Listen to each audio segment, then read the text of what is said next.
சிம்ம ராசி நேயர்களே, எப்பவுமே விட்டு கொடுத்து போகிறது தப்பு கிடையாதுன்னு சொல்லுவாள். ஏன் எதுக்கு பிரச்சனை? நம்ம ஒரு காரியத்தை எடுத்தால் நடக்காதான்னு. அது எப்படி சார்? நான் ஜெயிச்சுடுவேன். அது கொஞ்சம் ப்ராசஸ் ஸ்லோவாக, but I will win. I know, I have a positive theory. என்கிட்ட ஒரு பாசிட்டிவான ஒரு தியரி இருக்குது, அதை வச்சு நான் ஜெயிச்சு கொண்டு வந்துடுவேன். சேல்ஸில் இருந்தவா, ஹாஸ்பிட்டல் லைனில் இருந்துட்டு, டாக்டராக இருந்துட்டு, சர்ஜனில் இருந்துட்டு இருக்கிறவங்க, ரீசர்ச்சில் இருக்கிறவங்களுக்கு அனுகூல்யம் தேடி வரும்.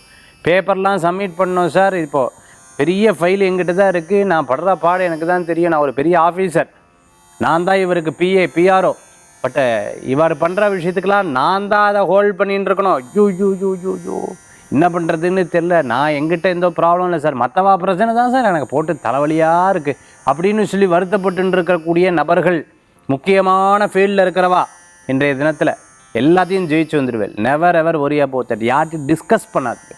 காரியம் முடிகிற வரைக்கும் டிஸ்கஸ் பண்ணாதீங்க. கூட இருக்கிறவா எதிரியாக இருப்பாள், அதனால் ரொம்ப கேர்ஃபுல்லாக இருக்கணும். இங்கே ஒன்று பேசுவா, அங்கே ஒன்று பேசுவா, தெரியாத மாதிரி சொல்லிட்டு வந்துடுவா. அவளையே தெரியாமல் கூட சொல்லுவா, தப்பு கிடையாது. அதெல்லாம் அவளை குத்தம் சொல்லி நம்மக்கிட்ட தான் தப்பு. சொல்லப்படாது, பேசப்படாது. காரியம் முடிகிற வரைக்கும் அதை ரிவைல் பண்ணக்கூடாது. இன்றைய தினத்தில் சிம்மராசி நண்பர்கள் குலதெய்வ வழிபாடு தான் பெஸ்ட்டு. இன்றைய தினம் நினச்ச காரியத்தை சாதிச்சுடுவேன்.